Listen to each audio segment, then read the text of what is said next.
Video பார்த்துட்டு இருக்கிற உங்க எல்லாருக்கும் வணக்கம். இன்னைக்கு நான் 1977 வருஷம் ரிலீஸ் ஆன பிரிட்டரி பேபி அப்படின்ற ஒரு ஹாலிவுட் படத்தோட கதையை தான் சொல்ல போறேன். இந்த படத்தோட பொன்லைன் பத்தி பேசுறதுக்கு முன்னாடி இந்த படத்தை உலகின் பல நாடுகளை தடை பண்ணிருக்காங்க. இந்த படத்துல ஒரு 12 வயசு சின்ன பொண்ணு இருக்கா. இந்த பொண்ணு இருக்கிற இடம் எல்லாமே விபச்சார விடுதியை சார்ந்தது. இதனாலேயே இந்த பொண்ணும் விபச்சார விடுதியில தான் வளர ஆரம்பிக்கிறா. இந்த படத்தை உலகின் பல நாடுகளை தடை பண்ணிருக்கிறாங்க. இது வரைக்கும் போதும், நான் போய் படத்தை பார்க்கறோம் அப்படின்றவங்க தாராளமா வீடியோ ஸ்கிப் பண்ணிட்டு போங்க. இல்ல எனக்கு கதை மட்டும் தெரிஞ்சுக்கிட்டா போதும் அப்படின்றவங்க அப்படி இந்த வீடியோவை கண்டினியூ பண்ணி பாருங்க. இந்த வீடியோக்குள்ள போறதுக்கு முன்னாடி முதல்ல யாராச்சும் இந்த வீடியோ பார்த்துட்டு இருக்கீங்கன்னா நீங்க கேட்டுக்கொண்டிருப்பது தமிழ் பாய் சேனல். நான் ஹரிஹரன். இந்த சேனல் உங்களுக்கு பிடிச்சிருக்குன்னா மட்டும் சப்ஸ்கிரைப் பண்ணி பக்கத்துல ஒரு பெல் பட்டன் சேர்த்து கிளிக் பண்ணிக்கிங்க. டெலிகிராம்ல ஃபாலோ பண்ணாதவங்க ஃபாலோ பண்ணிக்கிங்க. இப்போ நாம இந்த கதைக்குள்ள போயிடலாம். இந்த படத்தோட தொடக்கத்திலே ஒரு சின்ன பொண்ணை தான் காட்டுறாங்க. இவங்க தான் நம்ம படத்தோட ஹீரோயின். இவங்க பேரு பைலட். கிரண் எதே ஒண்ணு ரொம்ப நேரமா வெறிக்க பார்த்துட்டு இருக்கா. அப்படி என்னத்தை பார்த்துட்டு இருக்கான்னு சொல்லி பார்த்தா இவளுக்கு கேட்டாப்ல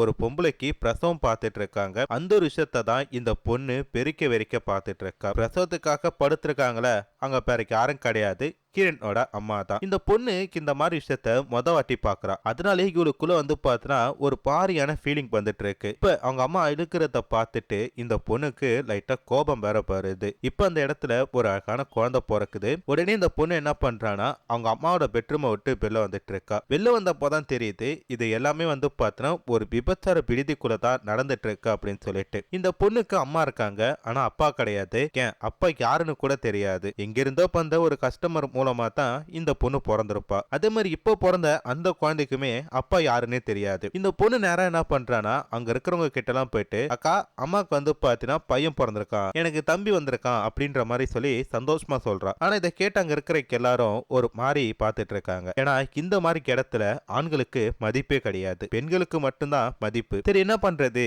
இது கடவுள் கொடுத்த வரோம், இதை பத்தி நம்ம எதுவும் பேசக்கூடாது அப்படின்னு சொல்லிட்டு அந்த டாபிக் அப்படியே விட்டுட்டு இவங்களாம் அடுத்தடுத்த வேலைகளை பார்த்துட்டு இருக்காங்க. இப்ப அங்க வந்து பாத்தீங்கன்னா கேட்கப்பட்ட கஸ்டமர்கள் வந்துட்டு போயிட்டு இருக்காங்க. அப்படி வந்துட்டு போயிட்டு இருக்க எல்லாருக்கிட்டையுமே இங்க இருக்கிற பெண்கள் டான்ஸ் ஆடி பாட்டு பாடி அவங்கள ட்ராக் பண்ணிட்டு அதுக்கு அடுத்ததா அவங்களோட வேலைக்கு கூட்டிட்டு போறாங்க. இத பாக்குற கிரனுக்கு வந்து நம்ம எப்ப பெரிய புள்ளி ஆகும், நம்மளும் இதே மாதிரி போயிட்டு அவங்க கூட என்ஜாய் பண்ணணும், அப்பதான் நிறைய பணம் கிடைக்கும் அப்படின்ற மாதிரி சொல்லிட்டு ஆசைப்பட்டு இருக்கா. செக்ஸ்னாலே ரொம்ப சுகமா இருக்கும், அதை நம்ம எப்ப அனுபவிக்கணும் அப்படின்ற மாதிரி சொல்லிட்டு இந்த பொண்ணு பேசிட்டு இருக்க. இப்படியே கொஞ்ச நாள் கழிச்சு தம்பிய கிரண் தான் பார்த்துட்டு இருக்கிற மாதிரி தெரியுது. ஏன்னா அவங்க அம்மா கஸ்டமர் நோக்கி போயிட்டாங்க. தான் தம்பி அழுதுட்டு இருக்கனால இந்த பொண்ணுக்கு எப்படி சமாதானப்படுத்தணும் தெரியல. சாப்பிட எது கொடுத்தாலும் அந்த குழந்தை சாப்பிட மாட்டேன்னு அழுதுகிட்டே இருக்கு. சரின்ட்டு என்ன பண்றாங்கன்னா தம்பியை தூக்கிட்டு நேரா அவங்க அம்மா இருக்கிற அந்த பெட்ரூமுக்கே போறாங்க. அங்க போய் பார்த்தா முதல் முறைக்கா ஒரு ஆண் நியூடா படுத்திருக்கிறத பாக்குறாங்க. இது முன்னாடி இந்த பொண்ணு இந்த மாதிரி விஷயத்த பார்த்த கிடையாது. இத பாக்குறப்ப இந்த பொண்ணுக்குள்ள ஒரு வினோதமான மாற்றம் ஏற்படுது. ரொம்ப நேரமா அந்த விஷயத்தையே பார்த்துட்டு இருக்க தம்பி அழுதுட்டு இருக்கானு சொல்லிட்டு அவங்க அம்மாவை போய் எழுப்ப போறாங்க. அவங்க அம்மாவோ இந்த பொண்ணை பார்த்துட்டு செம்மையா திட்டுறாங்க.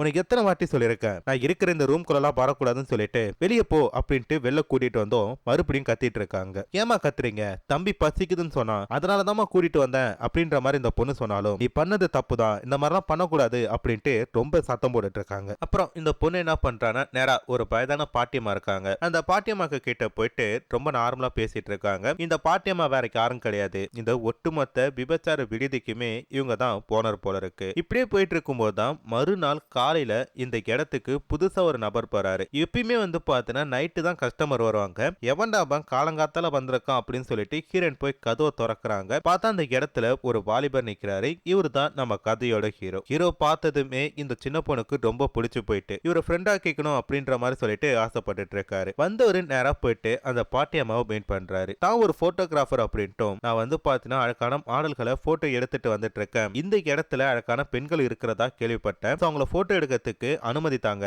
எவ்வளவு பணம் வேணாலும் தரேன் அப்படின்ற மாதிரி சொல்றப்ப அதுக்கு அந்த பாட்டியம்மா என்ன சொல்லுதுன்னா, இங்க பாரு தம்பி, பணம்ன்றது பெருசு கிடையாது, என் பிள்ளைங்க நைட்டு ஃபுல்லா வேலை பார்த்துட்டு பகல் ஃபுல்லா தூங்கிட்டு இருப்பாளுங்க, இப்போ அவங்களை டிஸ்டர்ப் பண்ண முடியாது, எதுவா இருந்தாலும் சாயந்தரம் 6 மணிக்கு மேல பார்க்கலாம் போ அப்படின்ற மாதிரி சொல்றாங்க. இல்லங்க என்னால 6 மணிக்கு மேல எல்லாம் வர முடியாது, உங்களுக்கு எவ்வளவு பணம் வேணாலும் தரேன், இவனுக்கு ஒரு லேடிக்கு ஏற்பாடு பண்ணி கொடுங்க அப்படின்ற மாதிரி சொல்றப்ப என்னப்பா நீ சொன்னா புரிஞ்சுக்க மாட்ட அப்படின்ற மாதிரி சொல்லிட்டு இருக்கும் போது அந்த இடத்துல ஹீரோயின் அம்மா முழிச்சிட்டு இருக்கிறத அந்த பாட்டியம்மா பார்த்துட்டு ஒரு திருக்கா பணத்தை கொடுத்துட்டு வேணா அவளை கூட்டிட்டு போன்னு சொல்லிட்டு ஒரு அமௌண்ட் வாங்கிட்டு ஹீரோயின் அம்மாவை அனுப்பி வைக்கிறாங்க. ஹீரோங்க என்ன பண்றாருன்னா கேமராலாம் செட் பண்ணி போட்டோ எடுக்கலாம் அப்படின்ற மாதிரி சொல்லிட்டு பாக்குறாரு. அந்த காலகட்டத்துல கேமரா அப்படின்னாலே எல்லாரும் பயப்பட ஆரம்பிப்பாங்க. அதுக்குள்ள ஏதோ ஒரு பூதம் இருக்கு, அந்த பூதம் வந்து நம்மள கடிச்சிரும் அப்படின்ற மாதிரி நினைச்சிட்டு இருப்பாங்க. அதே ஆர்வம் தான் வந்து பார்த்தீங்கன்னா ஹீரோனுக்கு இருந்துட்டு இருக்கு. அவங்க அம்மா போட்டோ எடுக்கிற எல்லாத்தையுமே வந்து பார்த்தீங்கன்னா ஹீரோன் ஒரு மாதிரி பார்த்துட்டு இருக்காங்க. அப்ப தூக்கத்துல இருந்து கண்ண முழிச்ச ஒரு நபர் மாடியில இருந்து இவங்களை பார்த்துட்டு, ஏண்டி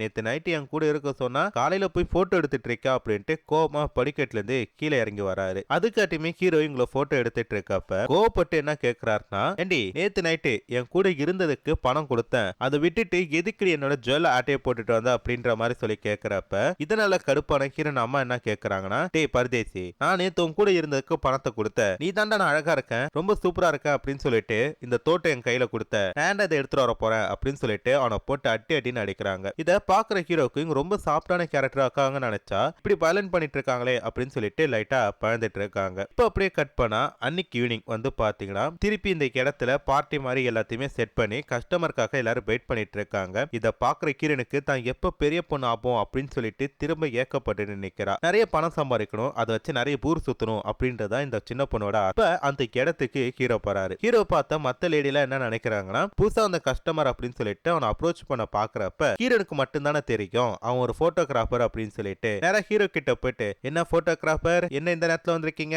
எங்க அம்மா போட்டோ எடுக்க வந்திருக்கீங்களா அப்படின்னு சொல்லிட்டு அவர் கையில இருக்க ஒரு பார்சல் மாதிரி இருக்கு, அதை போடுங்கிறா. அதுக்குள்ள பார்த்தா அவங்க அம்மா காலையில எடுத்த போட்டோ எல்லாத்தையும் பிரிண்ட் போட்டு எடுத்துருக்காரு போல இருக்கு. அதை பாக்குறப்ப இந்த சின்ன பொண்ணுக்கு அம்மாப்பா இவ்வளவு அழகா இருக்காங்க, இவர் அந்த கேமராக்குள்ள ஏதோ ஒரு மேஜிக் பண்றாரு அப்படின்ற மாதிரி சொல்லிட்டு நினைச்சிட்டு இருக்கிறா. இதை பார்த்த மத்த எல்லாருமே வந்து பார்த்தனா ஹீரோ கிட்ட ரொம்ப ஃப்ரெண்ட்லியா நடந்துக்கிறாங்க. எங்கேயும் போட்டோ எடுத்து கொடுங்க, போட்டோ எடுத்து கொடுங்க அப்படின்ற மாதிரி சொல்லிட்டு கேட்க ஹீரோவும் வந்து பார்த்தனா அடிக்கடி இந்த இடத்துல போட்டோ எடுக்கிறதுக்காக போறாரு. அதுவும் குறிப்பா சொல்ல போனா எப்ப பார்த்தாலும் கிரண் அம்மா மட்டும் தான் போட்டோ எடுத்துட்டு இருக்காரு. இது வந்து பார்த்தனா கிரணுக்கு பார்க்க பொறாமைக்கு ஏற்படுத்துது. என்ன இருந்தாலு எப்ப பார்த்தாலும் இங்க வரான், வந்து நம்ம அம்மா மட்டும் போட்டோ எடுக்கிறான், ஏன் நம்மள கண்டுக்க கூட மாட்டான், மத்த பொண்ணுங்க கிட்ட கூட பேச மாட்டானே, ஒருவேளை நம்ம அம்மாவை லவ் பண்றானோ அப்படின்னு சொல்லிட்டு இவளுக்குள்ளே பல எண்ணங்கள் போடிட்டு இருக்க ஒரு நாள் நேரா போயிட்டு அவன் கிட்ட கேட்கலாம் அப்படின்ற மாதிரி சொல்லிட்டு போறான். ஆனா அவன் எந்த ஒரு பதிலுமே சொல்லாம அந்த கேள்வியை அவாய்ட் பண்ணிட்டு போக இப்படியே போயிட்டு இருக்கும் போதுதான் கிரண் அம்மாவுக்கு இந்த இடத்துல இருக்கிறது சுத்தமா பிடிக்கல. ஏன்னா இவங்களுக்குன்னு 2 பசங்க இருக்காங்க,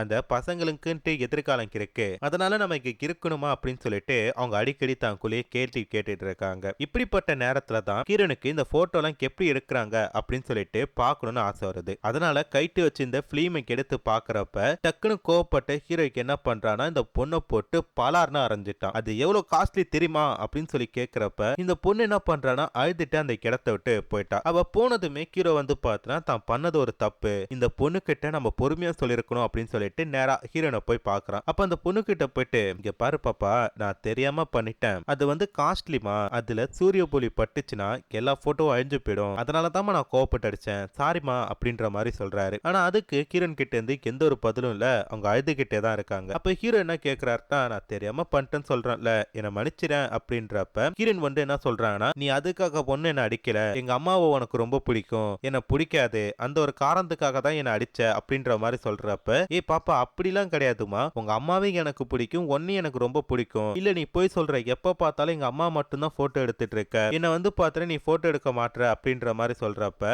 சரி நான் இனிமேட்டு உன்னை போட்டோ எடுக்கிறேன் ஓகேவா அப்படின்னு சொல்லி கேட்க கிரண் சமாதானம் ஆகுற மாதிரி தெரியுது. ஆனா ஹீரோக்கு புரிஞ்சு போயிட்டு இந்த பொண்ணு தன்னை லவ் பண்றா அப்படின்னு சொல்லிட்டு இந்த விஷயத்த அப்படியே பண்ணிட்டு இருந்தா கண்டிப்பா இந்த பொண்ணோட ஃபியூச்சர் வீணா போயிடுன்னு சொல்லிட்டு இதை எப்படியாச்சும் வந்து பாத்தீங்கன்னா கட் பண்ணணும் அப்படின்ற மாதிரி சொல்லிட்டு யோசிச்சுட்டு இருக்கிறாரு. இப்போ அப்படியே கட் பண்ணா மறுநாள் ஹீரோன் ஏஜ் அட்டன் பண்ணிட்டா அப்படின்ற மாதிரி சொல்றாங்க. நம்ம ஊர்ல ஒரு பொண்ணு வயதுக்கு வந்துட்டா எப்படி ஃபங்க்ஷன்லாம் வச்சு அந்த பொண்ணுக்கு சீர் செய்வோமோ அதே மாதிரி அங்கேயும் வந்து பார்த்தீங்கன்னா ஒரு பார்ட்டி ஏற்பாடு பண்ணி அந்த இடத்தை சேர்ந்த பல பணக்காரர்களை உள்ள கூட்டு வந்திருக்கிறாங்க. அப்போ அந்த பொண்ணு வந்து பார்த்தீங்கன்னா ஒரு ஒயிட் கலர் ட்ரெஸ் போட்டுட்டு கேஞ்சல் மாதிரி வந்து நிக்கிறாங்க. இப்போ இந்த பொண்ணோட வெர்ஜினிட்டியை கிளம்பிட போறாங்களாம். இந்த பொண்ணோட வெர்ஜினிட்டியை யார் அதிக ரூபாய்க்கு கேட்கறாங்களோ இந்த பொண்ணை வந்து பார்த்தீங்கன்னா எடுத்துக்கலாம் அப்படின்ற மாதிரி சொல்றப்ப 50 ரூபாயில இருந்து ஆரம்பிச்ச ஏலமானது கிட்டத்தட்ட 400 ரூபாய் வரைக்கும் போகுது. இந்த காலத்துல அந்த 400 அப்படின்றது வந்து பார்த்தீங்கன்னா பல கோடி மதிப்பு போகும். அப்ப அவர்கிட்ட போயிட்டு இந்த பொண்ணை ஒப்படைக்கிறாங்க. ஒரு பணக்காரர் வயசான நபர் வேற. அவர் வந்து பார்த்தீங்கன்னா இந்த பொண்ணை அழகா தூக்கிட்டு போறாரு. அப்படி தூக்கிட்டு போறதை ஹீரோ பார்த்துட்டு இருக்காரு. பாவம் இந்த பொண்ணு தன் வாழ்க்கையை வீணாக்கிட்டு இருக்கா, ஏண்டா இந்த மாதிரி வேலைக்கு விடவாடா இந்த சின்ன பொண்ணை பயன்படுத்திங்க சே அப்படின்ற மாதிரி சொல்லிட்டு ஹீரோ யோசிச்சுட்டு இருக்கிறாரு. உள்ள கூட்டிட்டு போன கொஞ்ச நேரத்திலேயே வந்து பாத்தீங்கன்னா அந்த நபர் ஒரு பதத்தத்தோட இந்த இடத்தை விட்டு போறாரு. என்னடி இப்ப பதத்தத்தோட போறான், புலி என்ன பண்ணா அப்படின்னு சொல்லிட்டு அங்க இருக்கிற எல்லாருமே போய் பாக்குறாங்க. பார்த்தா அந்த பொண்ணு பிரம்ம பிடிச்ச மாதிரி உட்காந்துருக்கா. கை முகம் அப்படின்னு சொல்லிட்டு உடம்புல பல காயங்கள் இருக்கிறத அவ பாக்குறாங்க. இந்த சைக்கோ நாய்ப்பு வந்து இந்த பொண்ணை போட்டு ஏதோ ஒரு பாடுபடுத்திட்டு அப்படின்ற மட்டும் அவங்களுக்கு நல்லா தெரியுது. ஆனா இது வரைக்குமே செக்ஸ்னா சந்தோஷமா இருக்கலாம் அப்படின்னு சொல்லி நினைச்ச ஹீரோயினுக்கு இதுல எப்படியும் பிரச்சனை இருக்கு அப்படின்றது அப்பதான் தெரிய ஆரம்பிக்குது. இப்ப அப்படியே கட் பண்ணா ஒரு நாள் கிரண் அம்மா என்ன பண்றாங்கன்னா எல்லாரும் சாப்பிட்டுட்டு இருக்கிறப்ப ஒரு சந்தோஷமான விஷயத்த சொல்றாங்க. கைஸ் எனக்கு வந்து பாத்தீங்கன்னா கல்யாணமாக போகுது, இவரு தான் வந்து பாத்தீங்கன்னா என்னோட ஃபியூச்சர் ஹஸ்பண்ட் அப்படின்னு சொல்லிட்டு இங்க வந்திருந்த ஒரு கஸ்டமரை காட்டுறாங்க. இத கேட்டதுமே அங்க இருக்கிற எல்லாருமே வந்து பாத்தீங்கன்னா சந்தோஷப்படுறாங்க.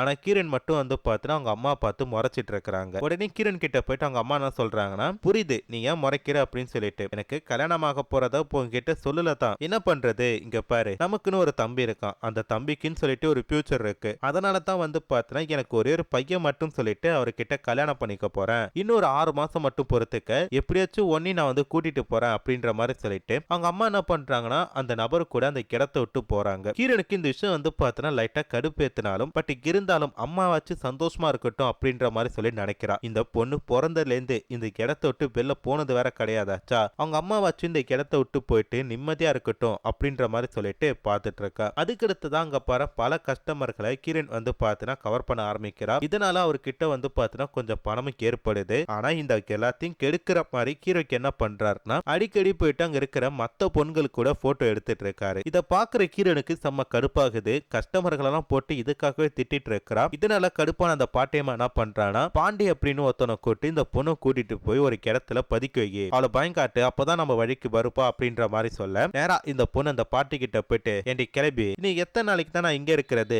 எனக்குன்னு சொல்லிட்டு ஆசை பாசை பூரு சுத்தணும்ட்டு இடம்லாம் கிடையாதா, நான் இந்த இடத்தை விட்டு போறேன் அப்படின்ற மாதிரி சொல்லிட்டு உடனே வந்து பார்த்தனா பெட்டி படிக்கலாம் எடுத்துட்டு நேரா வெல்ல போறா. தன்னோட வாழ்நாள இது வரைக்குமே அந்த இடத்தை விட்டு வெல்ல போறாத அந்த பொண்ணு முதல் முறைக்காக இந்த நகரத்தை பார்த்துட்டு வாயை பொழந்துட்டு பார்த்துட்டு இருக்கா. இப்ப நேரம் எங்க போறா அப்படின்னு சொல்லி பார்த்தா ஹீரோவோட வீட்டுக்கு தான் போறா. ஹீரோனை பார்த்தமே ஹீரோக்கு ஒண்ணுமே புரியல. ஏ பாப்பா இங்க என்ன பண்ணிட்டு இருக்க அப்படின்னு சொல்லி கேக்குறப்ப நடந்த எல்லாத்தையுமே சொல்லி அதான் உன்கிட்ட வந்து தங்கிக்கலாம்னு சொல்லி வந்திருக்கான் அப்படின்றா. சரி என்னோட அட்ரஸ் உனக்கு எப்படி கிடைச்சது சொல்லி கேட்டா நீ எடுத்துட்டு வரையில ஒரு பெரிய பொட்டி அந்த பொட்டியில இருந்துச்சு அப்படின்ற மாதிரி சொல்றா. சரிப்பா ஆனா நீ வந்து பார்த்தா சின்ன பொண்ணு, இந்த இடத்துல இருக்கிறது வந்து பார்த்தா சரியில்லாத ஒண்ணு, நான் வேணா வந்து பார்த்தா ஒரு இடத்துக்கு ஏற்பாடு பண்ணட்டுமா அப்படின்ற மாதிரி சொல்லி கேட்கிறப்ப கிரண் வந்து பார்த்தா வேணா நான் உன் கூட இருக்கிறேன் அப்படின்ற மாதிரி சொல்றாங்க. இருக்கலாமா பட் சரி வராது அப்படின்றப்ப ப்ளீஸ் உன் கூட இருக்கேன், உனக்கு பணத்தை கூட சம்பாரிச்சு தர, என்ன வெளில மட்டும் போக சொல்லாத அப்படின்ற மாதிரி சொல்றாங்க. அட புரியுதுமா அப்படின்னு சொல்லிட்டு கிரண் திருப்பி ஆரம்பிக்கிறப்ப உடனே கிரண் என்ன சொல்றாங்கன்னா உன் வீட்டுல ஒரு வேலைக்காரியை வச்சு என்ன வச்சுக்க அப்படின்றப்ப என்னடா அந்த பொண்ணு இந்த அளவுக்கு இறங்கிட்டாலே அப்படின்னு சொல்லிட்டு ஹீரோக்கு என்ன பண்றானா